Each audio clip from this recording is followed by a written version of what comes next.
So, dude, I just watched 4 movies that just came out, and I don't want to spend a whole lot of time making a complicated intro, so we're just gonna get started. First up, Iron Lung. And good news, bud, this is a really valiant first try. Like, genuinely, it is great to see a known, unproblematic internet personality expand their artistic repertoire. And in the age of sometimes kind of okay video game film adaptations, it's also cool to see some indie representation in the field. Somebody do Firewatch, Inside, Inscription, Hyperlight Drifter, Papers, Please, or like Sayonara, Wild Hearts next. In case you didn't know, though, this is Markiplier's first feature-length film. As far as I know, anyway. Admittedly, I haven't done a ton of research. I didn't really have a good understanding of how much of the, like, above-the-line filmmaking stuff he was involved with. I thought he just directed it. But apparently, Markham's Pliers directed, wrote, and stars in this movie, which, like, man, that's kind of a lot. So no matter what, well done, Mark. Also, as a brief aside, I bought Iron Lung on the Switch 2 last night for a very fair price of 10-ish Canadian doubloons, and boy, it's not a great port. Like, the game was obviously meant to be played on a mouse and keyboard, but basically nothing is done to ameliorate the clunkiness of trying to play with sticks in an already very stiff and deliberately obtuse horror game. Like, I don't know how difficult it is to include aim assist, motion controls, Joy-Con support, or anything like that, but what I do know is that it's really poor synergy to not include any of that or have the game be on sale when the film is released in theaters. Like, come on, guys, you know how this works. It's the internet. Synergy. Come on, please, guys. So yeah, very bare bones Switch port of what I was assured by Super Bunny Hop or Aaron Signal or Jacob Geller or some other erudite video game video essayist was a very cool and spooky game. Play it on your PC. Anyway, Iron Lung is about a criminal trapped in a sealed submersible, tasked with photographically documenting and extracting unknown alien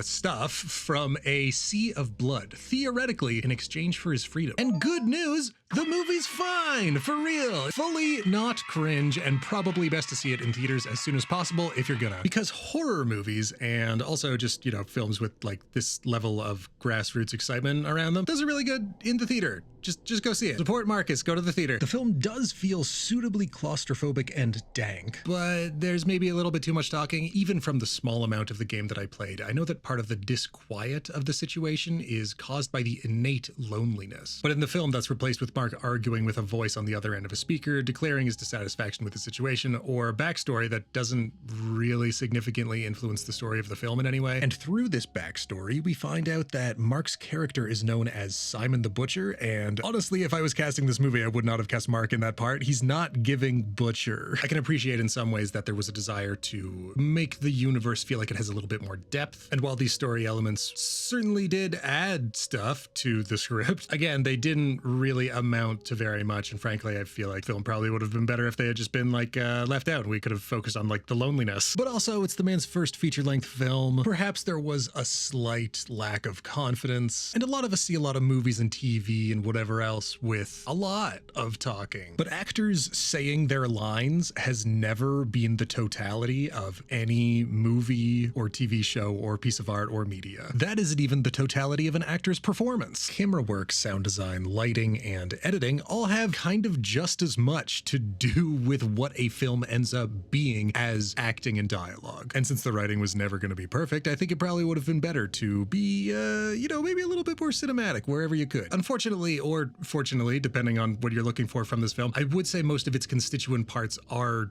serviceable. But on a meta-cinematic level, I would say this was a very smart production. The setting being contained in one area with more or less one actor is a great way to keep things on budget, and horror movies often make bank when they have some kind of unique curiosity about them, which in this case would be Markiplier being all over it. And for what it's worth, I would say the production design is quite good. The sets, makeup, costumes, practical effects, all that does work really quite well, especially during one sequence, which I won't spoil, near the end of the film. Still though, probably would have been worth it for the filmmakers to watch Lock, Buried, and Rope before going ahead with their shot list or storyboard. But since we already know this film has made back its budget, Mark, I am begging you to not get complacent, okay? YouTuber movie should not be a dirty idea or concept or thing. Just whatever you do, please keep building on this, all right? And just to be concise at the end here, the biggest problems with the film are really some like kind of funky acting and editing choices. Again, there's probably a little bit too much dialogue, and it really didn't need to be 2 hours. This could have been a crisp hour 45. But other than that, yeah, I mean, an interesting curiosity and not a horrible film. It's not great, but not every movie has to be great. And Mark, since I know you're watching this, let me give you some free, unsolicited advice. Even seasoned actors, writers, and directors struggle to do all 3 of those things well when doing any or all of them at the same time. And honestly, I think you may have spread yourself just a little bit thin. In your next movie, because I know you're going to make another one, and I hope you do, get a co-director or co-writer, and make sure they can tell you when something needs to be better. Just surround yourself with people with more experience than you who are absolutely not going to blow smoke up your ass. This is kind of a strange movie to discuss in this way, though, because it kind of jumped the line in a way. Like, normally something like this would premiere at a film festival, word of mouth would spread, and maybe it would get a wide release a few months to a year later. But yeah, this thing is kind of just like in theaters with a wide release. And I don't know how to feel about that. I'm not mad at this movie, but it does kind of make it a strange artifact in the realm of popular cinema. I'm feeling a strong 5 out of 10. I don't think this movie will change anyone's life, but not everything has to change anybody's life, you know? Sometimes you can just watch something and it's fine. You can have an okay time. So again, I do really respect that this is like an actual movie. All in all, though, I really didn't hate watching it. I was a little bored like a couple times, but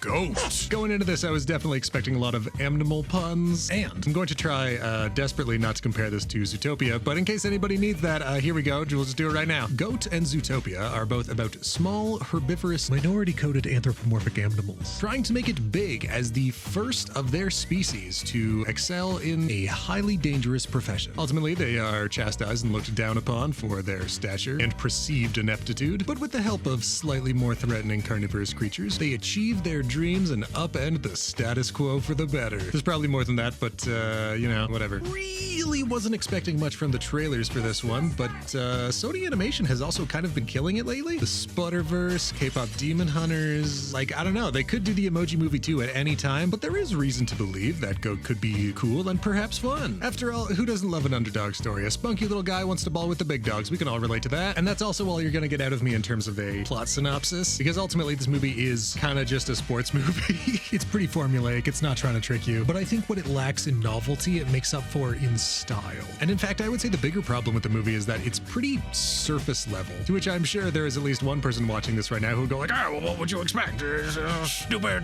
kids movie. To which I would respond, just because something is intended for children doesn't mean it needs to be shallow. But I think the more important criticism that I have for the film is that it really needs to chill. I think it would have been improved considerably if it had just given more time to almost anything. Literally anything. If they had just like slowed down one time to really go in on something, I think that would have made the film better. Nothing is dwelt on long enough for it to feel like anything matters that much. But it is fun, and it is clear. There might be subtext here and there, but there is zero ambiguity. That's a value-neutral observation, though. It isn't good or bad. It just makes me feel a little stupid while I'm watching the movie. While we're at it, here's another observation. Since this movie is about a goat, in your head you could probably already figure out that, like, oh, we're gonna have some reference of like either screaming goats or fainting goats. And mercifully, and to the filmmaker's credit, those two things are only one joke. They happen at exactly the same time. And maybe it's just because I've seen Thor: Love and Thunder, but honestly, I think that's showing some restraint. Take notes, Taika Waititi. To its credit, though, the film does have the kind of hyper-stylization that Sony Animation is becoming known for. Reduced frame rates, extreme camera distortions, visual onomatopoeias. You already know what's going on here. We're having fun. And also really impressive animation. If nothing else, I am glad I saw the movie for that. But again, oh my god, this movie needs to chill. It's going way too fast. The film does work on its own, but it's dangerously lean. I'm not asking for some fuck-ass 3-hour epic, but a little fat and connective tissue would have made the film feel a little more robust and enduring. This kid, Will, is literally recruited and plays his first game the same day. Like, he gets evicted before the end of Act 1 and crashes with his homies in their disgusting basement apartment. But after he makes the team, he doesn't get a new apartment as far as we know. We don't see this kid like spending his money or anything like that. We never even see the team practicing together. Since I saw it recently for an Oscars video, I'm hopefully gonna get out in time. Goat strangely reminds me a lot of F1 in that they are both sports movies that are going through the motions and are terrified of slowing down, presumably because that means they would just lose people and they would be on their phones, which we know is something that movie studios are worrying about now. But to me, that just seems like putting the cart before the horse. Seems to me that if you want to bring in more people to watch your movie, you'd have to make a kick-ass movie that people want to talk about. concept. As is though, snappy, stylish animated sports movie, but formulaic and definitely could have had a little bit more substance. Although I can acknowledge that may be asking for a little bit too much from this specific movie. Maybe we were just never gonna get that. Soft 7 for not being cringe, bump it up to an 8 if You're a fuzzy. All right, Wuthering Heights. I got no idea what this is about, man. I have not read the book. It's hard to know exactly what to say about this one. Not because there's like a gun to my head or anything, just because like this movie is trying to do a lot of things, but nothing is done so well or poorly that it stands out significantly. And on balance, I would say that most of it is done pretty well. Like this movie is campy, but I don't know if I'd call it camp. It's probably more like a stylized romantic melodrama, but calling it a melodrama even feels like a step too far. It's almost like a drama that just isn't taking itself too seriously, unless somebody is thinking about getting freaky, and then we are dialed the fuck in. And it isn't stylized in such a dramatic way that I would call it like maximalist or anything like that. I don't know, man. If this critique feels muddled so far, that is what it is like watching the movie. It definitely tries some stuff. And there are a lot of ways that I would say this film almost feels like a play. Like sets feel kind of weightless and cheap, but they do still very effectively convey what they are supposed to be. And they might have a little bit more drama or imagery or symbolism in their designs than like the most basic possible version of what they could have been, but they still don't really stand out enough to be like memorable in any meaningful way. And if anybody is out there going like, hey, I don't care about the sets, I just want to see Margot Robbie and Jacob Elordi just raw dogging it together. Wah! Don't get your hopes up. It's not even that spicy, dude. I'm not familiar with it personally, but I have read enough savage love to be pretty sure this film contains what is known as pup play, and I'm sure the filmmakers were very proud to work in both that and bondage. They must have felt like, oh boy, we're really pushing the envelope on this one. Wait, shit, I haven't done a plot synopsis yet. The movie is primarily about two characters, Catherine and Heathcliff, who become undeniably attracted to each other as they grow up. Any romance between them is ultimately doomed due to factors such as social class, but the heart wants what the heart wants, and they try to make it work anyway. Sort of, in the most sinful way possible, I think. It starts with the horniest public hanging you've ever seen. I don't know if that appears in the book or not, but it does kind of encapsulate the film's approach to its material. It is about lust and flirtation with sin and death, which I think does show that the filmmakers know what the film is. But I wouldn't say the film ever really returned to that level of excitement. After that, it's a lot of people talking in subtext, making out, and being brutalized by the social conservatism of Victorian England. Overall, and I would especially extend this observation to the costumes, the production design is heightened, but not in a way that feels overtly extreme. And I think that would have been more interesting. Like, there's definitely some stuff that's like kind of weird, but it's not special. That said, I do still think the movie knows what it is. Definitely has several interesting visual metaphors for and related fluids. So that's fun. We love a visual metaphor around here. But again, it just feels strangely small. Maybe it's how contained and clean it is. This almost feels like a Bridgerton OVA or something. Do you know what I mean? More so, I would say the film commits to a sense of capital R romanticism and Sturm und Drang. Thank God I took all those theater history courses. I'm pretty sure there are no less than 5 torrential thunderstorms, which obviously correlate with some emotional distress the characters happen to be going through at the time. That may seem like an obvious choice to most people, but they are there. They are choices. But again, and to be curt, this movie is mostly just British people not expressing themselves effectively or not being honest with themselves until it's too late, and then having a big yet eloquent and genteel reaction when the truth comes out. That is an overly simplistic description of the material, but I stand by it, and also kind of a yawn for me. But I'm sure that's because a lot of the media I've seen doing the same things as Wuthering Heights were inspired by it either directly or tangentially. It's really hard to come away with very much at all on this movie. I don't know, it's one of the movies of all time, I guess. I did try some stuff, and I think it was pretty competent at what it was doing, but it does feel a little bit disposable, and I kind of don't really expect it's going to get anyone off if that's the intention. Soft 6. Wasn't mad to be there, but the only thing that surprised me was the end. And honestly, I kind of wanted to watch Goat again. Yeah, so I'm not gonna say anything different than what anybody else has already said about this movie. There was like a 0% chance that this was gonna be any good. So if you are still watching right now, what you are witnessing is a slow descent into madness at the end of the world. That's it, people. We made it. We are there. Congratulations. Like, I've taken a German film class. I know what an effective propaganda movie looks like, and this is not it. If the people responsible for making this movie had any shame, this would be embarrassing. And to be clear, I tried to sneak into this movie. I was gonna do it, but unfortunately, it was on the other side of the theater from Iron Lung, so I couldn't really make that happen. But oh God, let's just get into it. Melania gracelessly tries to legitimize the value of Melania Trump as a human being by presenting her unimaginably privileged lifestyle as somehow worthy of praise or fascination. Watch as avaricious professionals who lack any sort of moral backbone blow smoke up the ass of a vacuous, dead-eyed New York socialite. And this film just has no sauce. It isn't even brazen or hateful enough to be hate-watched. The only way this movie will ever have any value is as like a historical document, assuming we ever get out of this disastrous global situation that we are all finding ourselves inside of. What is incredible about this film is how it manages to say basically nothing about its subject's ideologies or interests or fascinations or values. Not that you would expect anything else, but it's all